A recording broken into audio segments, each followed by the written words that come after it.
What's up, good people? Mark Holmes here, and as always, I want to thank you all for watching, commenting, subscribing, and be a part of the Jobu Sports Report. Without you guys, as well as you ladies, you know that this literally does not work. We are going to be having some fun tomorrow. Tomorrow, 12 o'clock, I'm going to have me a cooler full of beverages in here. I'm going to have some foods. Hell, I might even have to get myself a catheter because we are going to be following the free agent frenzy. We're going to be news central here, breaking all of the news as it comes tomorrow. It's going to be a long day. In fact, I think I might try and go to bed early tonight because I'm going to need my rest, especially since all the stuff that's kind of happened already today.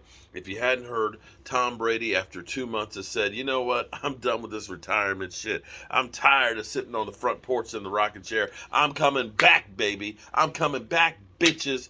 I am coming back because I want to get another ring at 44 years of age. And of course, the Tampa Bay Buccaneers are happy to take him back. Although there's rumors that he could be traded to the 49ers. We did hear Bruce Arians literally say, I'd trade him for 5 first-round picks, and I guess anybody's tradable for first 5 round picks. But be that as it may, the Dallas Cowboys have inked a deal with Michael Gallop. It's a team-friendly deal, allegedly. We haven't seen all of the exact numbers, but it's $62.5 million. Don't pay attention to the final numbers. All that really matters is the guaranteed money. It's $27 million guaranteed, and basically it will be about a $6 million cap hit.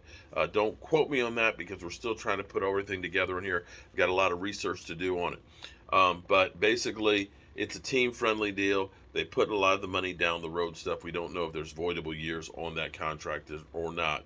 But the Cowboys have him in the fold, which means with losing Amari Cooper and the question of being will Michael Gallup be ready, I still believe Juju Smith-Schuster could become a Dallas Cowboy. That's just my personal opinion.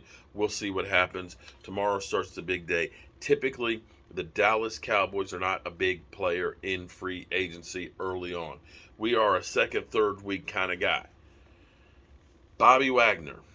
No real news on Bobby Wagner at this moment other than I heard a rumor. Don't quote me on this. Someone was saying that they heard that he was going to be coming to Dallas for a visit. We've heard that the Cowboys may not be his ultimate place he really wants to go. But we believe that Dan Quinn is all in on bringing him into the fold. Now, we're planning on bringing back DeMarcus Lawrence. My question being is, will the Cowboys do something like was just done with Kirk Cousins? Kirk Cousins was on the last year of his deal, was set to make $46 million. What they've done is they've given him a $35 million extension. I want you to understand something in Kirk Cousins' career. He ended up getting 2 franchise tags with the Washington football team for $45 million. He then signed a 3-year fully guaranteed deal with Minnesota for a guaranteed $88 million. He then got 2 more years onto the contract at $66 million for those 2 years. Now they've added another $35 million to his contract. But what they're going to do, because they recognize this is a team that's forward thinking, they recognize that the salary cap is going to go way up. And looking at the landscape of saying, if we get rid of Kirk Cousins, what are we going to get as far as a quarterback goes? There's not much out there. There really is not much out there. So they figure we just got to roll the dice 1 more year, at least with Kirk Cousins. And so what they did with this contract is the $45 million cap hit got reduced down to $31 million because $15 million of the money will be payable this time next year. So basically, they did a payday loan to him, added another $35 million guaranteed to his contract, and basically, he's holding them hostage. But that gives him another $15 million of room to work with. That's forward thinking.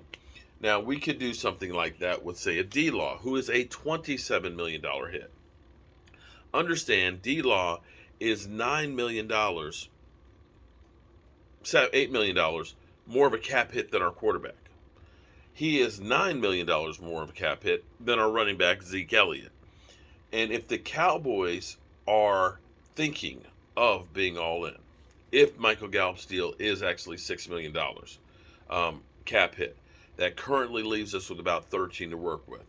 We are still looking at trying to bring back Randy Gregory. We're still looking at trying to bring back um, Jaron Curse.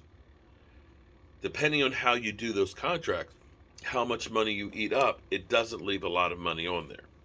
Cutting D-Law only helps you if you make him a June 1st cut, in which case you don't get that money till later on. La'el Collins, again, this is another one where the best thing for the team is you actually make him a post June 1st cut. Again, can't use the money until after June 1st. If you end up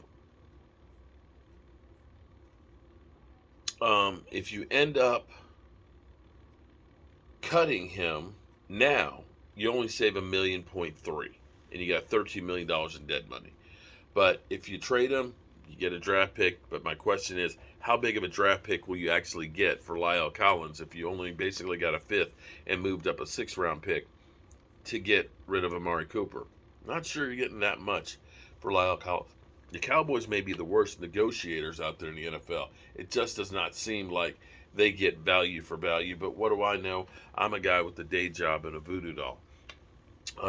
We're keeping an eye out on a couple of things too, because Marcus Mariota is beginning to get a lot of love and stuff. Somebody may trade for him.